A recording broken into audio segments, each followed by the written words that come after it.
So since we're only a month away from Avengers Infinity War, I might as well talk about all the Marvel films, and I think there are 15 so far. And I love all of these movies, and I think that they all are really, really fun and really, really entertaining and immensely rewatchable films. And I think that they all, I like them all. There's only like one that I think is just like all right, but I'll watch it and I like it.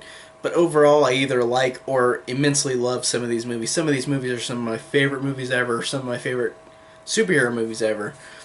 And I think that Marvel, even though their formula can be very like samey in a lot of their movies, they do a great job of having such likable characters and just fun stories, despite if they're cliched, because a lot of them are. But I want to start out in chronological order. So there's a couple that'll be out of whack in terms of like Guardians of the Galaxy 2. I'll talk about after the first one because those concurrently happen like right after the other. And like Captain America, I'll talk about after Thor because Captain America 1, the beginning and the end is in current time. It's just the rest of the movie is this flashback to the 1940s. So I'm going to talk about them all in chronological order, or what I can best decipher chronological order, because some of them you don't really know. But why not start with the one that started it all, with Iron Man, which we had superhero movies before this, like Spider-Man, X-Men, Daredevil, Elektra, like we had all these Marvel films already. But whenever we got to Iron Man, it was something special. And by special, I mean it has a similar formula to these other superhero movies that came before it, but in terms of fun entertainment, I thought that this revolutionized superhero movies because this started a trend that the Marvel movies would continue on as like still they're still going, and they're trying to be a little different, but this is the one that is the template for the other Marvel Cinematic Universe films because it has a lot of them have this similar origin story. And I thought that casting in this movie is awesome. I thought that Robert Downey Jr.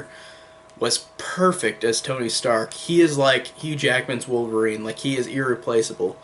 Um, and we haven't seen like anybody do either one of those, but like do another version of them.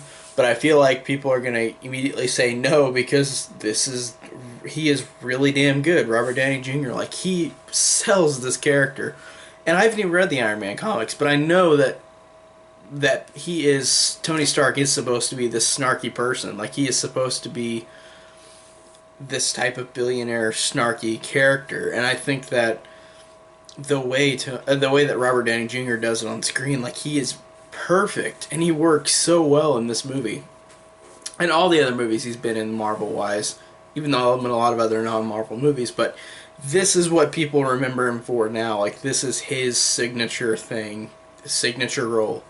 Um, that everybody knows what he is. All the kids know that he's Iron Man, and I really love that because he is fantastic in this movie. He's a great character too because he's like I said, he's a snarky dick to a lot of people, but you see, like, even though he's a dick in this whole movie, like, you can see his character and why he's kind of like this. You can see whenever he deals with either being imprisoned or dealing with a boss or a boss who like is trying to murder him or stuff like that. Like, you feel for him even though he is a dick. And I love that you can have a character like that and people almost universally say that he's great and he's not unlikable.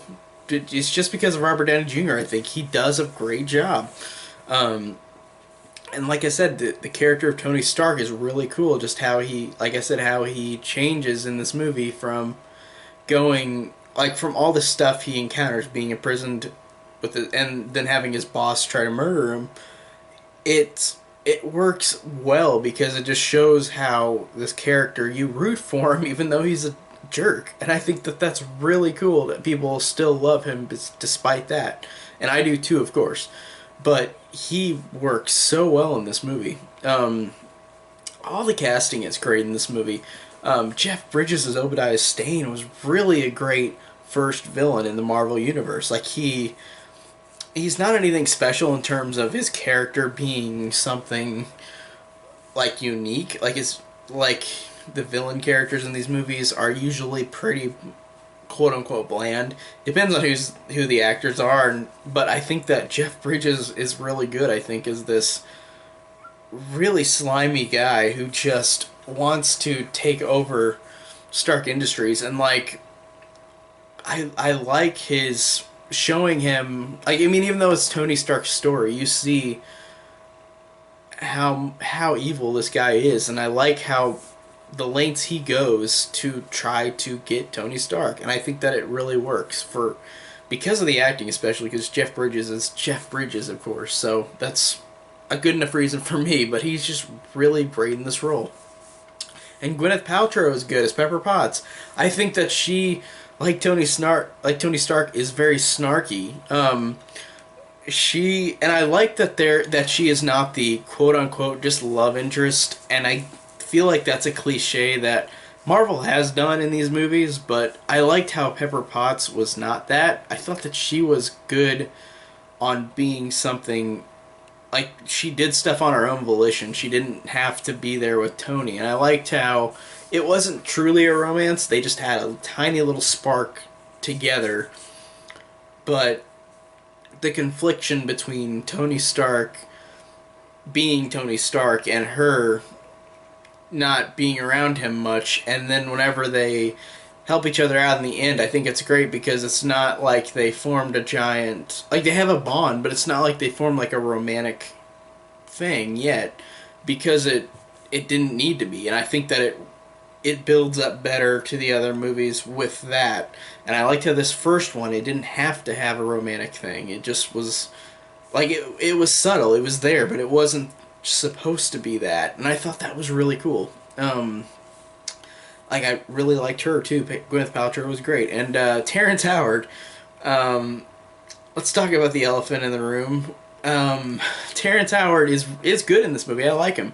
I'm not saying his performance is bad, but I always forget that Terrence Howard is in this movie because Don Cheadle replaces him in Iron Man 2 and every other Marvel movie afterwards. So it sucks because even though I think since I've seen Don Cheadle more in these movies, I like him more. But Terrence Howard was a good first Rhodey. I thought he was good. Um, he just he's just so overshadowed because he's got Don Cheadle with every other movie besides this one. So it's really weird just to talk about him, even though his performance is good. It's just weird that he's gone, and I love how the moment in the movie whenever he sees the other suit, whenever Iron Man flies away and he says next time, baby. And then I'm thinking to myself, well, Terrence Howard, you won't get it next time, but Don Cheadle will. Um, it cracked me up whenever that line comes up because I'm like, well, you're not gonna get that role in the next movie. Don Cheadle does, but it just cracks me up because of weird irony that like he doesn't actually get to wear the suit. But he's good. It's not like he's a good roadie, but he just doesn't. Like I said, he's too overshadowed because Don Cheadle does every other movie after this, and he's been in like 5 or 6 of these. Don Cheadle has, so it's like you look at it and don't really think much of it, even though he was perfectly fine, Terrence Howard. So I don't know. That's just it's sad, but I don't know what to really say about it. But I like the story a lot. I like how Tony Stark is imprisoned. I like by the Ten Rings, and I like how he escapes and goes back, and then after he builds the suit from imprisonment, decides to stop selling weapons, making weapons at Stark Industries, and of course that makes Obadiah Stane want to kill him. Even though he did want to kill him before, like he transferred him to the Ten Rings. He initiated that attack where he was going to be killed there, except for he got the plate in his chest, and I think that Obadiah Stane, the way how slimy he worked that was really cool. Just showing him, like, you realize later in the movie that like he literally planted those seeds to make him die there, even though he didn't. But I like that story of him, Tony Stark in prison, then coming back, and then Obadiah Stane still wanting more, or still wanting to kill him, so he tries his best, and he makes his own suit. And I think that that fight at the end is cool, where it's got I don't know what you call Obadiah Stane's Iron Man suit. It's just like a mecha, like a big suit. It's a bigger one than Tony's was.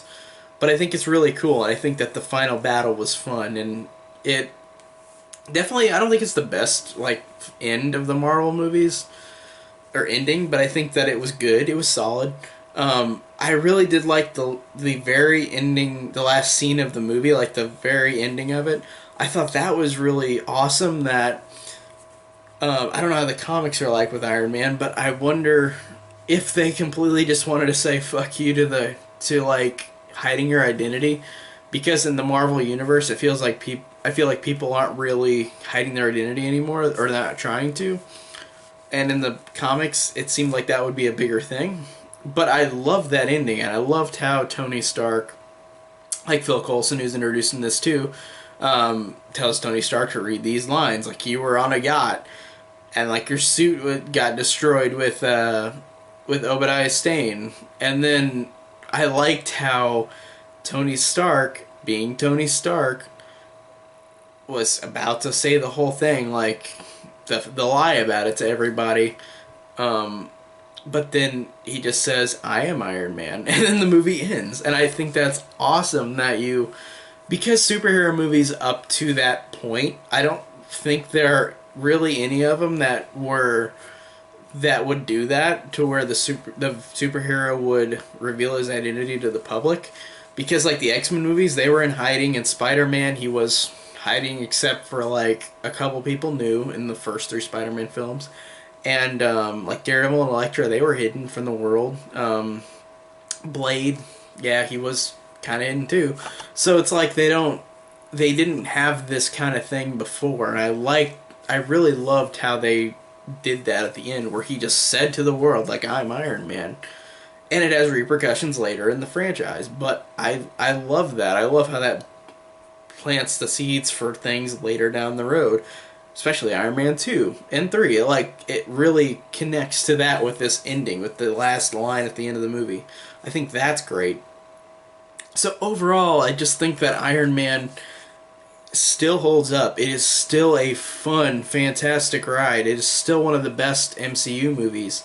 It has one of the best performers out of all of the Marvel films, Robert Downey Jr., with a great supporting cast, with a great story, with great characters and side characters. I also forgot to mention Yinsen, that guy who he met while imprisoned, which has a great ass scene where Yinsen and Tony Stark are building this suit, and Yinsen gets killed, or is dying, and then Tony says, "You're gonna go home to your family, right? You promised me." And then he says, "I lied. My family are dead. I'm going to them now. It was always meant to be this way." And then he says, "I'm going to go see them now," and he dies. And I thought, for a side character, that was really emotional. Actually, really worked well. I thought that all the side characters were great, but that was a great one. I thought that really stood out, the Ensign character. And he's not in the movie a giant amount, but he stands out really well. But overall, just all of the characters are all awesome. The story is really cool. It's a fun, awesome, great start to the MCU, and really, like I said, one of the best MCU movies out of all of them.